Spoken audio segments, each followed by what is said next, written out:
अस्सलाम वालेकुम रहमतुल्लाह नाज़रीन। जैसा कि आप जानते हैं कि हिंदू लोगों का ये कहना है कि गाय हमारी माता है। माता क्यों है? इसलिए कि वो दूध देती है। तो दूध देने की वजह से वो माता हुई और इस वजह से वो गाय का गोश्त नहीं खाते और वो कहते हैं कि मुसलमान गाय को कत्ल करके इसका गोश्त खाते हैं। तो आइए डॉक्टर साहब इसका क्या जवाब देते हैं, मुलाहिज़ा फरमाइए। अगर गाय हमारी माता है तो उसके हत्यारों को फांसी कोई और क्यों देगा भाई? ये क्या हिजड़ों जैसी बातें हैं? अगर गाय माता है तो भाई बदला खुद लो और गाय की हत्या उस दिन बंद हो जाएगी जिस दिन आप जो लोग गाय को खाते हैं उन्हें खाना शुरू कर दो, उसके बाद गौ हत्या होगी नहीं। जो हमारी माँ का दुश्मन है वो हमारा दुश्मन हुआ कि नहीं हुआ? अगर वो हमारा दुश्मन है तो उसका वध कौन करेगा? मैंने तो देखी साफ साफ कह दिया, मैं साइंटिफिक आदमी हूँ, मैं गाय को माता नहीं मानता हूँ। जैसे घोड़ा है या कुत्ता है वैसे गाय है, एक जानवर है और दुनिया खाती है गाय बीफ। अमेरिका खाती है, यूरोप खाती है, अफ्रीका खाते हैं, चाइना, रशिया, ऑस्ट्रेलिया, इवन ये अफगानिस्तान, पाकिस्तान, थाईलैंड, हमारे हिंदुस्तान में भी। अभी मैं केरल होके आया हूँ तो मैंने वहाँ बीफ खाया। क्या कोई बुरी चीज नहीं है? दुनिया खाती है। आप वो सब बुरे लोग हैं, आप ही साधु संत हैं। हद कर दी पागलपन की। वो कहते हैं कि साहब गाय माता है क्योंकि वो दूध देती है पीने को। तो भाई बकरी भी देती है दूध पीने को, भैंस भी देती है, वो ऊंट का भी पीते हैं लोग दूध, तिब्बत में याक का पीते हैं। वो सब देवी देवता हैं। पागलपन की बातें, बेवकूफी की बातें। अब तुम गधे हो तो बने रहो गधा। मैं गधे का इलाज नहीं मेरे पास। गाय को माता मानना और पूजा करना निहायत बेवकूफ़ी की बात है। गाय एक जानवर है, जैसे घोड़ा और कुत्ता होता है वैसे, उससे ज़्यादा मैं नहीं मानता हूँ। मेरा नाम अंकुर फडणिस है और मैं इंजीनियर हूँ। जैसा कि आपने कहा था अभी कि चिड़िया को भी इंटेंशनली मत मारो, जब तक उसकी ज़रूरत ना हो उसको मारने की तब तक उसको मत मारो। पर यहाँ हम देखते हैं कि लोग बाग सिर्फ अपने स्वाद को चेंज करने के लिए, अपनी ज़बान को एक अच्छा स्वाद देने के लिए नॉन वेजिटेरियन जो बेजुबान जानवर हैं उनका कत्ल करते हैं बड़ी बेरहमी से। भाई साहब ने अच्छा सवाल पूछा है कि हदीस मैंने पेश की, सुनन निसाई की हदीस नंबर 4451 में। इसमें लिखा है कि आप not kill a sparrow without a reason. एक चिड़िया का भी कत्ल ना करो बिना कोई वजह के। भाई साहब का अच्छा सवाल है कि कुछ लोग अच्छे स्वाद के लिए, अच्छे टेस्ट के लिए, लजीज खाना बनाने के लिए जानवरों का, परिंदों का कत्ल करते। क्या सही है? आप पूछना चाहते हैं नॉन वेज अलाउड है कहने। पहले मैं ये कहना चाहता हूँ, अगर आप पूछना चाहते हैं नॉन वेज सही है कहने, एक मुसलमान अच्छा मुसलमान बन सकता है 100% वेजिटेरियन होने के बाद भी। नॉन वेज खाना इस्लाम में फ़र्ज़ नहीं है। इस्लाम में गोश्त खाना फ़र्ज़ नहीं है, लेकिन क्योंकि कुरान में लिखा है सूरह माइदा में सूरा नंबर 5 आयत नंबर 1 में और सूरह नह सूरा नंबर 16 आयत नंबर 5 में कि अल्लाह ताला ने इजाज़त दी है, खुदा ने इजाज़त दी है, वो जानवर जो भेड़ बकरी है, cattle, you can have them for food. Allah ताला इजाज़त दी इसलिए हम खा सकते हैं। लेकिन अभी हम चेक करेंगे कि ये सही है क्या नहीं।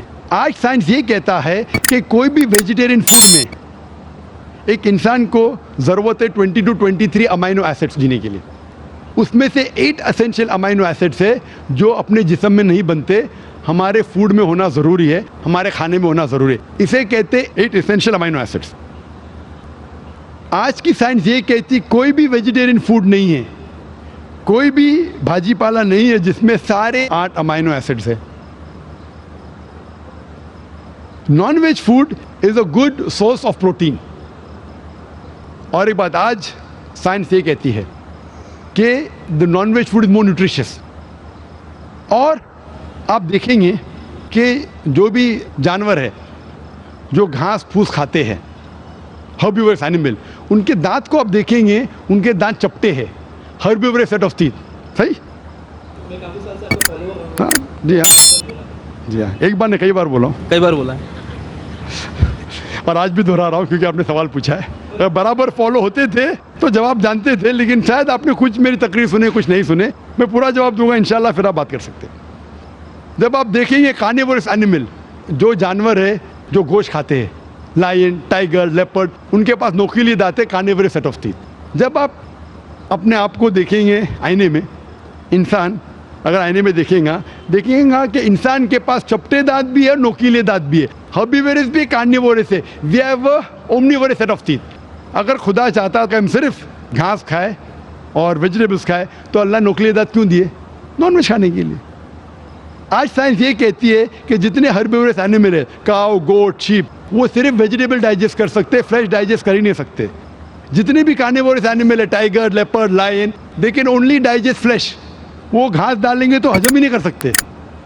जो इंसान है, हमारे पास लॉन्ग इंटेस्टाइन है, स्मॉल इंटेस्टाइन है। वो हम घास फूस भी डाइजेस्ट कर सकते हैं, नॉन वेज भी डाइजेस्ट कर सकते हैं। अगर खुदा चाहता कि हम सिर्फ वेजिटेबल खाए तो नॉन वेज डाइजेस्ट करने की गोद क्यों दे? तो इससे साबित होता है scientifically we can have non veg and veg both. हमें गलत फहमी है अक्सर कि हिंदू धर्म में वेजिटेबल खाना हराम है। मैं अभी कह चुका हूँ, Manusmriti chapter number 5 verse number 30 में, चैप्टर नंबर 5 वर्स नंबर 30 में कहा गया मनुस्मृति में कि खुदा ने कुछ जानवर बनाए खाने के लिए और कुछ खुराक बनने के लिए। अगर खुराक बनने वाले जानवर खा जाते खाने वाले जानवर के ज़रिए तो ये गुनाह नहीं है। आगे लिखा है Manusmriti chapter number 5 shloka number 30 में कि अगर आप खाने वाले जानवर खाते हैं तो गुनाह नहीं है। मनुस्मृति चैप्टर नंबर 5 वर्ष नंबर 40 में कहा गया है कि कुछ जानवर कुर्बानी के लिए बनाए गए। अगर आप कुर्बानी के जानवर का कत्ल करते हैं तो गुनाह नहीं है। अगर आप पढ़ेंगे महाभारत अनुशासन पर्व चैप्टर नंबर 88 में, उसके अंदर युधिष्ठिर, पांडव के बड़े भाई, वो बीच में से पूछते हैं कि हमारे जो पुरखे एंसेस्टर्स जो मर गए उनको सुकून पहुंचाने के लिए हम यज्ञ में, पूजा में क्या दें? तो भीष्म कहता है अगर आप भाजी पाला देंगे तो हमारे बाप दादा 1 महीने के लिए संतुष्ट रहेंगे। अगर आप मछली देंगे 2 महीना, अगर गोश्त देंगे 3 महीना, अगर आप रैबिट खरगोश देंगे 4 महीना, अगर बकरी देंगे तो 5 महीना, अगर आप सुअर देंगे 6 महीना, अगर आप परिंदे देंगे 7 महीना, अगर डियर देंगे, हिरन 8 महीना। और ये पूरा मेन्यू है, लंबा मेन्यू।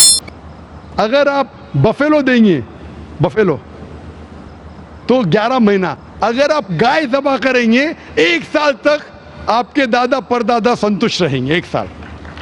कौन कहता है? भीष्म युधिष्ठिर से महाभारत में अनुशासन पर्व चैप्टर नंबर 88 में पूरा मेन्यू है। वेद में कई जगह लिखा है कि साधु संत गोश्त खाते थे, गाय भी खाते थे। तो इससे यह मालूम पड़ता है कि हिंदू धर्म में गोश्त खाने की ममानियत नहीं है। लेकिन कुछ मज़हब है जो कहते हैं कि भाई जीवित को नहीं मानना चाहिए, मिसाल के तौर पे जैनिज्म एटसेट्रा, और वो ये प्रचार करते हैं कि कोई भी जानवर का कत्ल नहीं करना चाहिए, इसीलिए गोश्त खाना हराम है। तो मैं कहता हूँ अभी साइंस एडवांस हो चुकी है, हम जानते हैं कि पेड़ पौधे में भी जान है, वो भी जीवित है, तो आप पेड़ पौधा क्यों खाते? नहीं, तो अभी लॉजिक चेंज हो गया। उनको पहले पता नहीं था ना, सैकड़ों साल पहले हमें क्या पता था पेड़ पौधे के अंदर भी जान है? वो लॉजिक उस टाइम सही थी, अभी साइंस बढ़ गई तो उनकी लॉजिक बदल गई। अभी कहते नहीं था आखिर भाई पेड़ पौधे में जान नहीं चलेगा, लेकिन पेड़ पौधे को दर्द नहीं होता, जानवर को दर्द होता है।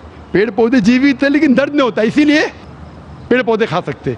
आज की रिसर्च कहती है कि even the plants can feel pain, लेकिन वो जब चिल्लाते हैं हम इंसान उसे सुन नहीं सकते, क्योंकि इंसान सिर्फ 20 साइकिल और 20,000 साइकिल्स पर सेकेंड के दरमियान में सुन सकते, उसके नीचे ऊपर नहीं सुन सकते। अमेरिका में एक फार्मर था जिसने ऐसा इक्विपमेंट बनाया, जब पेड़ को, पौधे को पानी की ज़रूरत हो तो चिल्लाता था, वो कन्वर्ट होता था बिटवीन 20,000 सेकेंड, उसे फ़ौरन पता चला पानी चाहिए, पानी देता था। अभी उनकी लॉजिक चेंज हो गई। आखिर भाई मानते हैं कि पेड़ पौधे में जान है, उन्हें दर्द का एहसास है, लेकिन पेड़ पौधे में 2 सेंसेस कम है, जानवर में 5 सेंसेस है, पेड़ में 3 सेंसेस है, इसीलिए पेड़ पौधे खाना जायज़ है। मिसाल के तौर पे आर्ग्यूमेंट इस एक पे बात उसकी मान भी लूँ, जो नहीं मानता हूँ मैं, मान भी लूँ, और अगर मैं तस्लीम भी करता हूँ फॉर सेक ऑफ आर्ग्यूमेंट कि अब पेड़ पौधे में 3 सेंस है, जानवर में 5 सेंस है, मैं आपसे पूछना चाहता हूँ, अगर आपका भाई पैदा होता है गूंगा और बहरा, बोल नहीं सकता है, सुन नहीं सकता है, वो बड़ा होता है और एक आदमी उसका कत्ल करता है, आप जाके बोलेंगे जज को, मिलॉर्ड ये कातिल को ज़रा कम सज़ा देना क्योंकि मेरा भाई गूंगा था और बहरा था। आप ऐसा कहेंगे? आप कहेंगे जज कातिल को डबल पनिशमेंट दो, बेचारे ने गूंगे और बहरे को मारा, कहेंगे क्या नहीं? तो लॉजिक डजंट वांट दो सेंसेस कम या दो सेंसेस ज़्यादा। कुरान में लिखा है वो चीज़ को खाओ जो आपके लिए हलाल है। जो चीज़ आपको खाने की इजाज़त है वो खा सकते हैं, जो आपके लिए अच्छा है खा सकते हैं, बाकी हराम है। मुझे ज़ाती तौर पे कोई गिला शिकवा नहीं, अगर कोई गैर मुसलमान गोश्त नहीं खाता मुझे कोई गिला शिकवा नहीं। अगर हिंदुस्तान में गैर मुसलमान सारे हिंदू गोश्त खाने लगेंगे तो गोश्त का भाव भी बढ़ जाएगा। तो मुझे कोई ज़ाती तौर पे गिला शिकवा नहीं, लेकिन कोई अगर ज़बरदस्ती मुझे कहता है कि तुम हराम कर रहे, गुनाह कर रहे, तो मैं जवाब देता। ज़ाती तौर पे मुझे कोई, इसीलिए इस्लाम में लिखा है कि बिना वजह किसी का कत्ल मत करो। मिसाल के तौर पे आप अगर गोट बकरी को कत्ल कर रहे, ज़बा करते को बिस्मिल्लाह अल्लाह अकबर, अल्लाह के नाम से जो महान है। लेकिन अगर मैं शिकार के लिए शिकार करता हूँ, निशानेबाजी के लिए, तो जानवर का कत्ल करना हराम है। लेकिन मैं खाने के लिए कत्ल करता हूँ तो इजाज़त है। निशानेबाजी के लिए मैं परिंदे को, पिजन को, कबूतर को मारता हूँ, हराम है। आप समझ रहे ना? खाली अपने शौक को पूरा करने के लिए। लेकिन ज़बान को अच्छा रखने के लिए, जीने के लिए, कुछ भी चलेगा, जीने के लिए जायज़ है। चाहे पेड़ पौधा, अगर आप कहेंगे कोई भी जीवित चीज़ को नहीं मारना चाहिए, मैं आपके साथ हूँ, लेकिन ये मुमकिन ही नहीं है। खाना छोड़ो, सांस लेना मुमकिन नहीं। मैंने कहा ना पहले, आप सांस खाना तो छोड़िए, आप खड़े नहीं रह सकते 10 मिनट तक के बिना कोई जीवित चीज़ को मार के।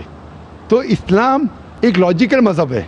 ये सब चीज़ें जो आपकी दलील है ना, 200 साल पहले हो सकता है कि कोई वज़न कैरी करते। आज साइंस आगे बढ़ चुका है। उस टाइम के लिए सही था, शायद आपकी कोई बात मान लेता था। आज साइंस एडवांस हो चुका और इस्लाम जो है पहले के लिए, अभी के लिए, ता क़यामत तक है।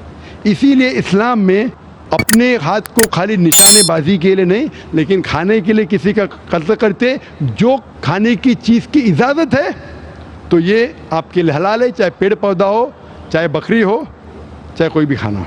Hope the answer the question.